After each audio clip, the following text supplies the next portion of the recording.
So hello বন্ধুরা, কালকের দিন শেষ হতে না হতেই আজকের দিন শুরু।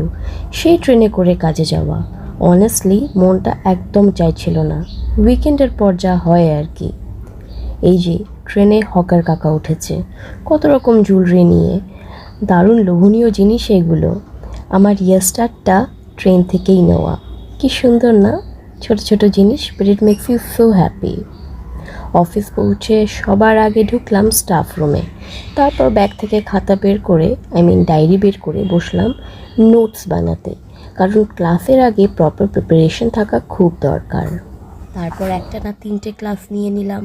একটু টায়ার্ড লাগছিল, but then finally lunch break. আজ টিফিনে এনেছি এক বাটি সয়াবিন পোলাও আর এক বাটি ফ্রুটস। হেলদি আর টেস্টি দুটোই, প্রোটিন আর ফাইবারে ভরপুর, তাই এনার্জি বুস্ট দেয় আর ডাইজেশনের জন্য খুব ভালো।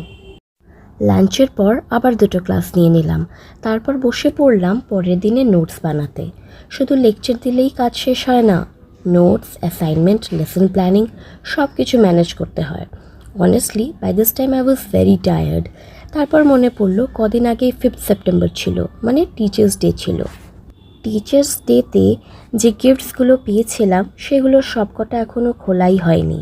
কিছু বাড়িতে নিয়ে গেছি, কিছু এখানেই ছিল, এখনও খুলে দেখা হয়নি।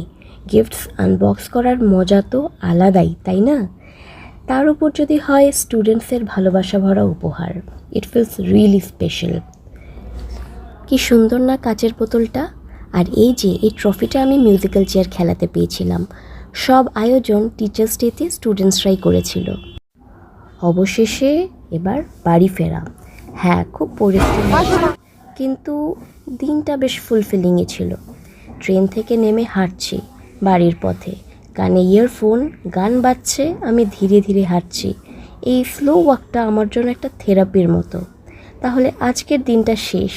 তোমরাও ভালো থেকো, নিজের যত্ন নিও। গুড নাইট, আবার দেখা হবে পরের ব্লগে।